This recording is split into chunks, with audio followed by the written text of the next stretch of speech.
Welcome to the Reconciliation Conversation. We want this podcast to be a space where we can expose hate, encourage love, equip for healthy reconciliation, and emphasize unity so that all people can know their value together as one.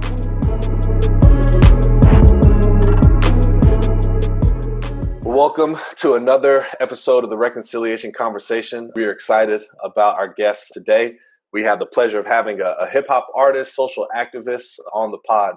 This brother, he's a husband, a father, and currently is living in inner city Miami, Florida, where he has committed his time to community renewal, social justice, and mentoring the youth. This guy not only challenges our views on faith and race in America, but he also is an advocate for juvenile justice, and he serves on the Miami Circuit Advisory Board. Ladies and gentlemen, it is my pleasure to introduce to you Reconcile. What's up, my guy? What's up, my G? How you living? Man, trying to take it easy, bro. In the midst of COVID and everything else, man, we trying to live, bro. But man, listen, we want to jump right in. We want to respect your time. And the reality is, man, we're in a crazy cultural moment right now. You know, as Black men with Black kids, you specifically, I know you have 5 kids yourself, 3 of them boys. I only have 1. Man, yours is tripled. This idea, this thought. Man, what scares you about them growing up here in America? And at the same time, what gives you hope? You know, it's crazy. I think my children actually scared for me. You know, my dad, not my dad, but my son, he said, "Dad, are the police gonna kill you?" And I always Miami's a different space than a lot of cities. You know, in Miami, when you get pulled over by the police officer might be a Dominican. Yeah, yeah. It's a different place, you know what I'm saying? But you go north of West Palm Beach, that's not the case. Mm-hmm. And I grew up in an area, not until recently, I didn't know it was ranked in the top 5 of most racist places in America, but it's called Fort Myers. And in Fort Myers, you have white poverty, Black poverty, and Hispanic poverty. You have white police officers that aren't from that area. They come down from, you know, any and everywhere in that middle America space to get work and to work in law enforcement. And you have such a disparity between understanding and culture when you have those interactions with police and community.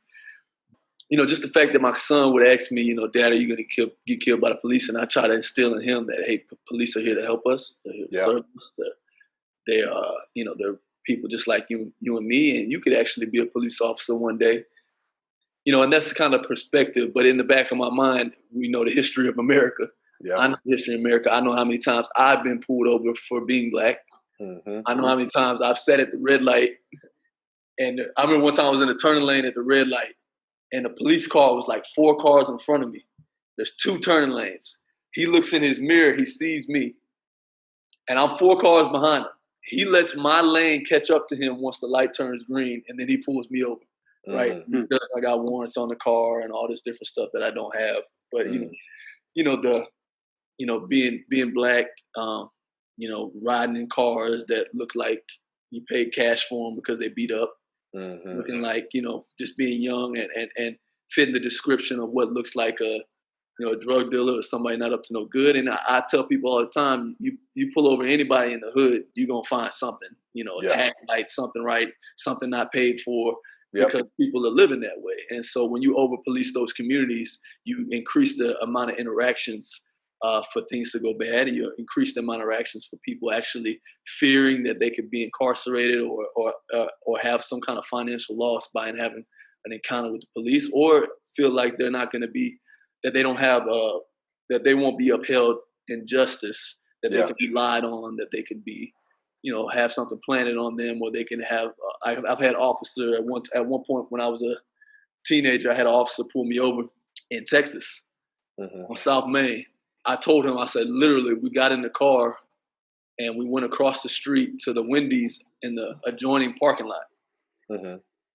We got pulled over coming out the Wendy's to get back into our apartment, right in front of our apartment gates, and police put me on the front hood, put my friend in the back seat, asked him for an hour where the drugs at. We don't want the small drugs. We want the big drugs. emptied out our stuff. I don't know how many times police have emptied out my car, and took even as a father now, taking car seats out the car and taking them apart, Man. and there's nothing you've done other than, hey, there was a robbery in the area. We're just covering our heads to go through all your stuff to make sure, having police pull a gun on you, having police pull you over in unmarked vehicles, it could be, it could feel like, dang, and for a lot of people, I understand that that's not their experience with police, because in certain neighborhoods, the purpose of the police is to protect and be security for what you have, not to actually incarcerate you. Wow. And so sometimes it feels like two different objectives of police work. In some neighborhoods, it feels like you work for me, and you are too. Your job is to ensure that my safety. In other neighborhoods, it feels like your job is to, not that your job is to, but it feels like what is happening is I'm being watched for everything that I make a mistake on, and once I make a mistake, I'm going to be incarcerated and I'm going to be lost. Yeah. So I think that's part of the Black experience. I'm a person that's been arrested at my college for people thinking that I shouldn't be there. I'm a person that's been arrested in my neighborhood. I've been a person that's been pulled over right in front of my house. You know what I'm saying? I'm a person that police have put a gun to my chest at my job. My gosh. I almost got shot at my job one time because somebody thought I was somebody else. Yeah. So, man, number one, bro, I thought I had issues with police, and I've got stories, but nothing like that. Nothing like that. But man, for us as people who follow Christ, right? Like even in the midst of all that, man, how do you find hope? Because someone can hear that, and for those who aren't in Christ, right, they hear that, they're like, yeah. I think the number one thing that we can do is each individual person has to realize that they have the opportunity to change stereotypes, to be a difference, to live in a certain way, and to use their voice to call out injustice and try to bring about justice. So we all have an active role. You can't just sit back and get discouraged and say, so many people feel like, man, there's nothing I can do. There's a lot you can do. Yeah. There's a lot you can do. And if you can't do it for a lot of people, do for some what you would hope to do for a lot of people. So I think one is we need to realize the role and how we play a role and the action that we can take. Hope breeds optimism, and optimism creates opportunity. When you don't have hope and when you're discouraged, there's nothing you can get out of that but fear. I appreciate you sharing. For real. I mean, I think it's helpful as much as it's hurtful and it grieves me. It's helpful, I think, for our listeners to hear it and understand it's not some anomaly that just gets sensationalized for the news. It's a reality in the hood. It's a reality. And you use the word over police. I mean, I think that's a helpful. I know, and again, I'm not brown skinned, although my hue, according to our guest, she says we're all brown skinned with many hues, which I think he's super light skinned.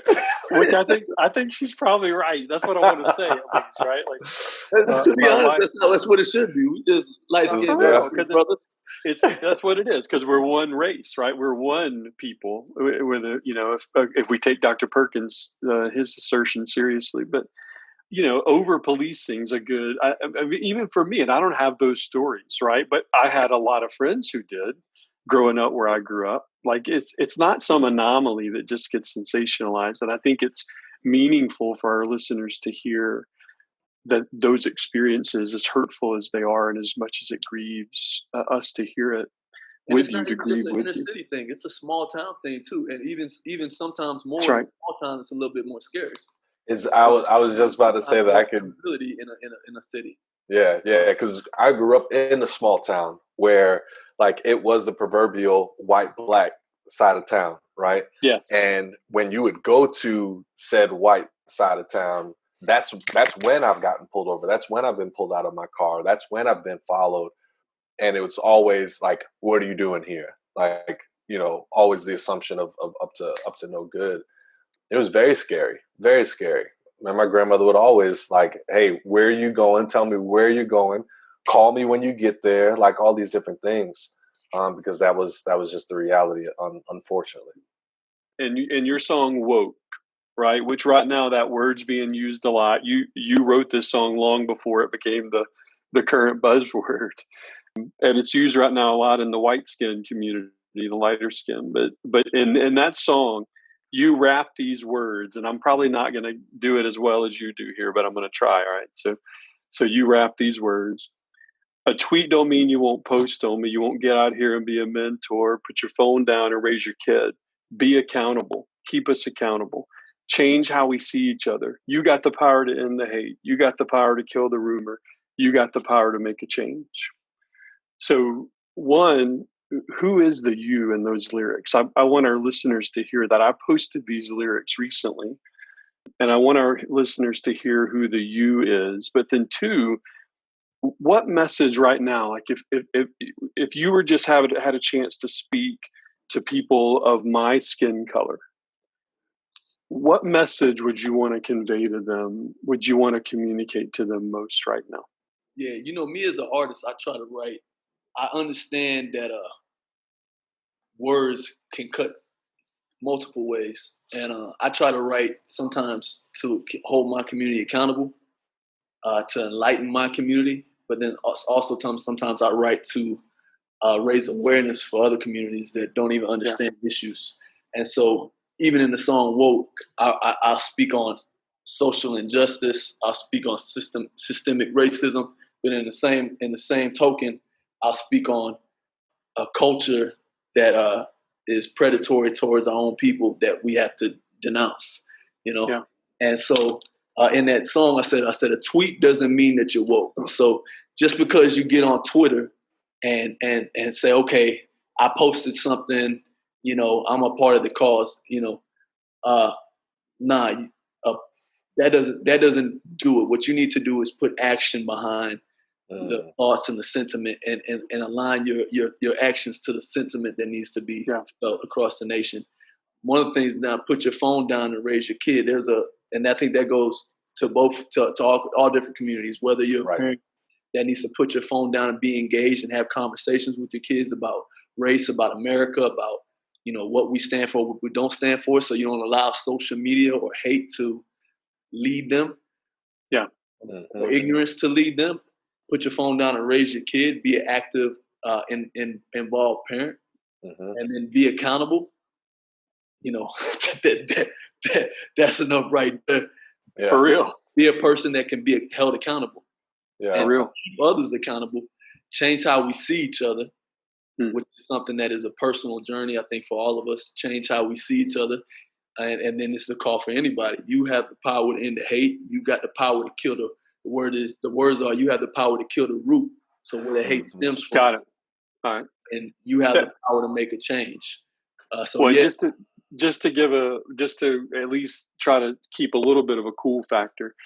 Like I thought that's what the lyric was, but when I looked it up, it said rumor, and I was like, people be taking what the heck is that talking about? They be backing them all up. I look on there, I'm like, I didn't even say that. I ain't say that. I'm like, that don't even make sense. I was like, you got it right the first time. Oh yeah, there you go. Yeah. Oh man, you gotta love Rap Genius, right? Yeah, I go on Rap Genius. I'm like, bro, who filled this out? Did y'all listen to the song? It's like Siri did it. Yeah, for real. Oh man, no, I love that. Well, so as an artist, primarily obviously in the hip hop scene, man, we know that there's a murder rap narrative, right? We know that you grew up listening to that. What's that? Yeah, I've been speaking on it a lot lately, especially with I'll let you go. Well, no. So let's speak. If you've been speaking on it, then the reality is then this is going to be perfect, man. So how did you find yourself navigating out of that? Like describe for us that season where you just like, man, like this isn't the route that I need to be headed. Yeah, so I grew up. So first of all, to even understand what murder rap is, you have to understand how it even came to existence. All right.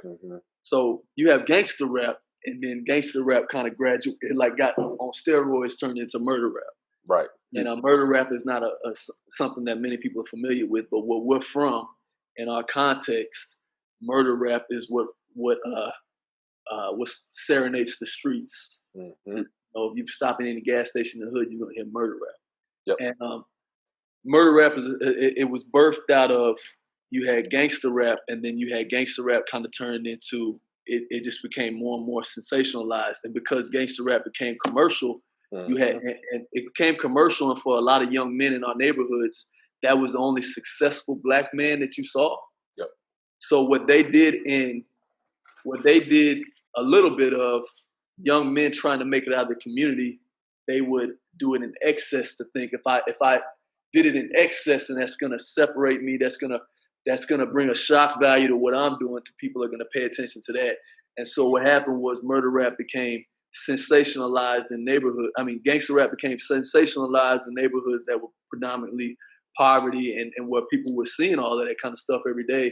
And it became the soundtrack to the streets, and murder rap essentially is this. You got songs that talk about killing and destroying and doing terroristic acts to other black people. And where you have songs like and not to demean the artist, but you just gonna call a spade a spade. I grew up, the songs was like, I'm on some other ish, I'm dressing all black, I'm with my killers, them, somebody getting wag, we mean business when I'm in all black. Or you have songs like you could put up or you could shut up. You either shut up or get your wet up. Either, you know what I'm saying? Or I'm sitting in your bushes, I'm gonna kill you. And that became something that we took on as an identity. And it's crazy. When you don't have anything, it's so crazy. When you don't have anything, don't own anything, don't have any intellectual property, don't have any real property, don't have $5 in your pocket, don't have an identity. The identity that you cling to is that, you know what? I don't have nothing. We from nothing, and you can't come here or we'll kill you. Yep. And that becomes something to hold on to because you have nothing else to hold on to. I went to prison. That's not something to ever be proud of, but because everybody went to prison, that's a stripe. That's a badge of honor. It's like, okay, if I do that, then people are going to respect me. And I think murder rap upholds those ideals. And if in the same way we need to adjust policing and change so many other things in the communities that uphold systemic oppression, gangster rap and murder rap uphold systemic oppression as well. Man, and keep the lines of the prison to school pipelines, and they keep the mass incarceration epidemic alive and well. Man, so yeah, it's good. I was awakened to that it was death. I knew it was death because that's what it was. But I was awakened that I didn't want that for my life. And I think there's a couple awakenings as a man. One of the things I was first woke to was just like, look, the way I'm living my life is causing me to is just leading me to death. Then I had a spiritual awakening of the gospel. And then I think as a man, you have awakenings. There's a journey where you realize, okay, even as a Christian, I came in on this information. Then I start realizing this information is not right. The source of this information is very poor. Or these people who I've said, okay, I'm gonna take what they say, as my doctrine for my life. You start realizing this has no life application. People lack grace. These people lack seasoning. Or you find out, man, these people were low-key racist. And we just took whatever they said and ran with it because they had the most clout at the time, so their thought became predominant. And I think there's different awakening levels, but I think you never move past Christ, and I think that's what I love about Jesus. Yeah, he's so sound. Praise God. He's so liberating for all people, and I love that. That's what roots me. That's good. That's good. I appreciate that. Well, man, I've been on Instagram seeing some of the messages you've been putting out. A lot of it has been about identity. It's been trying to challenge, folks, and like you said, even just in your neighborhood, to say, yo, there's an identity. I mean, there's an identity the cross has secured for you that's freely yours, right? And a friend of mine's a Chinese pastor in Philly, and he says it this way. His name's Lawrence Tom. He says, even on my worst day, I'm still Lawrence Tom in Christ. Mm. Right. And like just understanding the security of that identity. I love that you're proclaiming that message. And so I know, go ahead. I would say the challenge is, a lot of times the stumbling block for a lot of either African Americans or just people in general is that sometimes the stumbling block is white Christianity. Mm. And sometimes, like, in order for that to not be such of a stumbling block, I need some pastors to get away from the playbook that they've been handed and experience Jesus for themselves. Yes. Wow. And experience Jesus in relation to regular people. Mm-hmm. Yep. Real talk. Come on. And because I think a lot of the times, like, what you're preaching from the pulpit and some of the things, it's like, you couldn't preach that in Africa. You couldn't preach that in China. You couldn't preach that in the hood. Mm-hmm. It's you're preaching from a place of privilege and lack of experience. And what it does is it makes people have a distaste for Jesus. Mm. And so I think all of the ways that we do Christianity has to be challenged. And I think all of the ways that culture is destroying some of our communities have to be challenged and have to be indicted. Yeah, for real. Yeah. I think, and I want to reconciliation to happen. Yeah, that's right. That's exactly right. I mean, I think I hope our listeners hear you clearly on that, because there's something about the way what has been espoused by white Christianity, by North American white Christianity, if we want to call it out for what it is. There are so many things that, as you said a while ago, you dig deeper into how the gospel and the grace of Jesus Christ and the kingdom of God collide with the reality of our everyday lives. And the stuff just doesn't make sense, right? Like it just doesn't work, right? But if you never live in the middle of that collision, then you don't see that it doesn't make sense. And I think what some leaders need to hear is, quit coming to every meeting like you know everything, and let's start having real conversations about what the gospel really translates to in my like heart, soul, mind, and strength stuff, right? Like my heart. I get it that you can tell me what I need to do, but there's so much going on inside my head and my heart that I've got to reimagine. I've got to let go of. I've got to deal with. I've got to get therapy for. I've got to, like, on and on and on and on. Mm-hmm. Right. And how to translate the gospel. And I hope our listeners hear you when you say that, because you're being kind. If you don't mind me calling it out, you're being kind in how you're saying it. And I think our listeners need to hear, we've got to examine. We don't need to take at face value what the respected teachers have said. We need to respect them just like we would hope they respect us. Mm-hmm.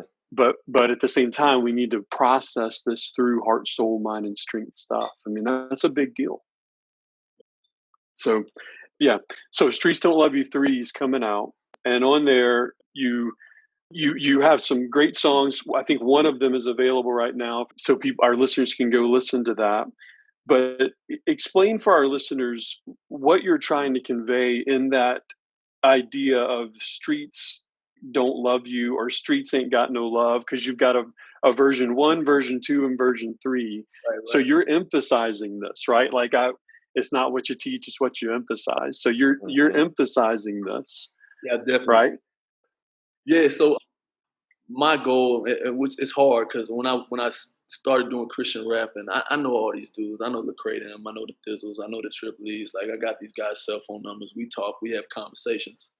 And, there was a point in time, like, when I came into Christian rap, I was on probation the first time I heard Christian rap. I was a teenager on probation, and I somehow heard the Lecrae song. It's called Take Me As I Am. It's a beautiful song. Go Google Lecrae, Take Me As I Am. And it sounded like some Tupac to me. I was like, oh, it's Tupac? Tupac go hard. I ain't never heard Tupac talk about God like this. Not like this. You know what I'm saying? Then I was like, oh, this is a dude named Lecrae. And I told Lecrae on the phone, I was like, man, I probably gave you all the streams on that song. I listened to that song back to back to back to back to back. And now I'm assuming he took it as a little bit of a compliment that you thought it was Tupac. That's just my assumption. Yeah. I think that's what he was going for. I think he was going for something that just the element of making music for the urban context. I remember that was a big motivation for me I was like, man, I want to make music that sounds like where I'm from, that has the message of the gospel in it. And that was just a young 18-year-old, saying that's, something I thought was cool. Mm-hmm. And as I started getting into music and meeting these guys, this is one of the things that these guys would tell me is, Rec, man, don't make music for the hood. I was like, why not? That's all I really care about. That's what I'm doing. Like, if I can't do that, I would just go make some money somewhere. You know what I'm saying? And they like, the hood don't buy albums. And there was a whole shift of Christian rap started making music for the suburban church because the suburban church was booking. The suburban church had budgets. The suburban church was bringing them out, and the suburban church bought and funded Christian hip hop for years. Mm-hmm. And they said, when you until then nobody, I don't care who you are, nobody buying no albums. Yeah. So what happened was you have all these dudes. They start making all this EDM music. They start saying, I can't say this in my song because this is gonna offend some kid in a youth group. Mm-hmm. You know what I'm saying? I can't talk about the experience of being black in America. I can't talk about this, and this because then I won't get booked at this church. And literally, you had pastors that would call these guys and say, I got you lined up to preach, and you talking about this? I'm not lined up to preach. I got you lined up to come do a concert at my church, and I hope you're not gonna do that song. You know what I mean? Mm-hmm. And so there became like around the time of Michael Brown, there became like this huge divide in Christian rap. And so if you spoke on that, you were not going to be supported. There was no more money. There was no more shows. And for me, that's the until I was talking about. Yeah, that's right. Mm-hmm. Yeah. And then streaming was happening around the same time too. So you had like this shift of people not buying physical music. Mm-hmm. And then also like this shift of this huge disconnect between the people who were funding Christian rap and the people who were rapping. Mm-hmm. And hey, I identify as this. I'm a Christian, but I'm also a black man, and I'm living in America, and I have my children asking me these questions, and I'm experiencing life way different than you do. Mm-hmm. And if I speak on that, or if I try to shed light on that, or if I try to bring justice to that, you vehemently oppose me. I'll just say that to say that. And so I always felt like my calling and what God was putting in my heart was that I felt like God gave me the voice to speak to my context because I was actually from it. It's good. And so because he gave me a voice to speak to my context, I was like, you know what, I'm going to even double down on speaking to and educating and enlightening not only my context, but people who don't understand my context because of the issue at hand of the epidemic in the inner city of mass incarceration, of the lack of resources, lack of funding, the poor education, the poor schools, the consistent trauma, all the issues, and how the gospel is a solution to it.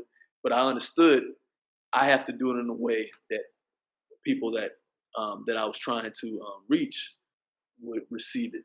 And so therefore it sounded very street. But my message to them that I was reiterating is that the streets don't love you.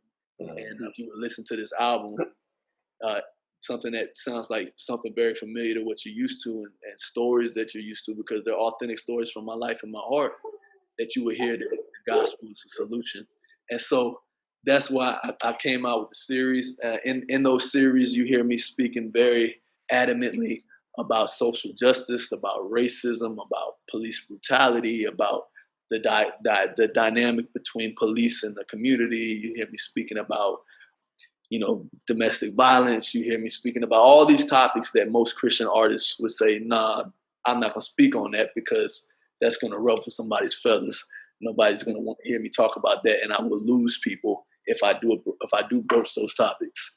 Mm-hmm. And I'm like, let's go. My whole life been hard. Let's go. For real. So in this last project, there's songs that call out the streets for the hypocrisy of the street culture, and then there's also songs that call out the justice system and systemic oppression. And one of those songs is called 13th Amendment, which the 13th Amendment is essentially that when they freed the slaves, they came up with this idea of the 13th Amendment, which in the amendment, it speaks on how slaves are free, but it also says that if you're caught of any crime, that you will be subjected to slavery. And so hence the birth of mass incarceration, which is legal slavery in our country. In our country, we enslave, we incarcerate more people than every other country combined. Yep. And the percentage of African Americans that are incarcerated is disproportionate to that, so it just shows that literally we've turned we have legal slavery in our United States, and how hard it is to live as in the Black experience in the United States, and how easy it is to become incarcerated because of all the social ills and real problems and struggles and setbacks that you have to overcome, that it almost seems like the only destination for you, or that America's plan for the African American, is long-term incarceration. Man, something that you mentioned, mass incarceration, we're just hitting on it. But obviously, as a social activist, man, prison reform. I know that's something that you're speaking into, that you're, seeking to, see some things happen, right? The reality is it's a long road. It's hard. It's a lot to kind of parse through, man. There's a huge need in prison. There's so many needs in prison reform. I have the blessing, because I've done a lot of prison ministry with some really amazing guys. Shout out to 39 in Houston, and all the facilities that I've had the opportunity to go into and work with guys. I've gone in facilities like where I really, literally just like chalk up my whole day to be in the prison the entire day. So like I'll get there, we'll play basketball from like 9 a.m. to like 2 p.m. You know what I mean? I'm in the middle of the prison. Everybody else got, prison clothes on. I got street clothes on. I'm playing basketball in the prison. And I'm playing basketball in the prison, and then I'm eating lunch and dinner with the inmates, and then I'm doing a concert, speaking and praying for people at the end of the night. And just doing things like that has given me so much insight on that culture and that world, and and the things that are needed but man, there's so many issues, because the prison system isn't designed to rehabilitate these guys. The rehabilitation portion of the prison system is the most underfunded part. And so I just give you a list. I have a list here of things that are already kind of in play that we just need to bring enlightenment to. But like one of the biggest things is that, if you're not rehabilitating somebody, you're setting them up for what they call recidivism, to reoffend. And a lot of times, like even right now, my brother's incarcerated. And for whatever reason, the state of Kansas is so much further along than states like Florida and Texas. I have no idea.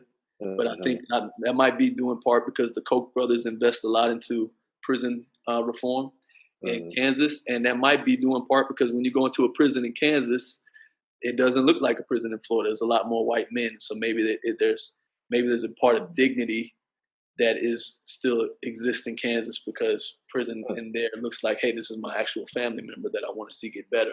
Versus this is somebody that I could care less and I have no understanding or don't care to understand their life or their struggles, or yet alone see them be rehabilitated or tax dollars spent on them. So these are some of the things, because my brother, he sits there, he just play basketball all day. And then anytime somebody has an episode, they just all sit in their cells. He's been transferred like 5 times. So, and when they transfer him, he'll go without communication for like a couple months until he can kind of figure out his situation or find a phone in the toilet or something to make a call. So, they talked about bringing school districts inside the prison system, especially for the younger population, education, expanding the programs where you have, like these apprenticeship programs. So they have a thing called NCCESR, CORE, but they usually use those programs for guys who are on the 2-year and out thing. So like if you're close to 2 years to getting out, then you can finally be in a program where you can work on electrician stuff, plumbing, architecture. And then, but I would love to see them expand those programs. Those programs are small. Those programs are a lot smaller than how many businesses that they build around the prison. You'll go to these prisons and the prison will be like this. And then all the factories around the prisons where they have the prisoners work all day. Prisoners are in their building. They're building electric harnesses that go throughout cars. They're building lawnmower seats. They're building blades. They're building purses. They're building, backpacks and shirts and textiles and what I mean, and they're getting paid like very minimal to and all that stuff is being spent on canteen and phone and toiletries and so I think expanding those things, giving them kind of fair pay, setting them up. One of the things that really blew my mind, I said, man, look at all this stuff that they're teaching you 2 years out of your sentence. Yeah. Right. So you got guys that are like 36, 39, 40, 50, 55, and they're in their last 2 years of their sentence, they're finally learning a trade. And they're getting paid, like let's say they're paying them $6 an hour, $8 an hour, or let's say they're paying them 80 cents a day. Right? Who knows? It fluctuates. But let's say, man, I know that this job building a harness for this car, which is some very technical stuff, that if you were to teach a guy this at 17, 18 years old, and you built this same factory, not in a prison, but you built this in Brownsville, Miami, you'd have to pay a dude $26, $29 to do this type of work. Yep. And if you gave guys opportunities that they were learning something at 17, 18, 19 years old to start making $26, $29, you wouldn't see them incarcerated. Right. And so I think we have to build those type of programs on the outside. And that's why I'm very much into what they call juvenile reentry programming. And we actually secured down here in Miami to do NCCESR core courses for our kids on probation and kids coming out of the jails and kids coming out of long-term residential facilities. So that we can give them because I went in those prisons saying, okay, I made that connection in my head. I said they need it before they go to prison. Yeah, that's good. It's good. That's to create it down here, and I want to see that build out. But marketable job skills programs for guys when they get out. They have substance abuse programs in there that needs to be expanded, but also that continues on the outside. Guys need full-time caseworkers once they get out. They need incentives to stay out.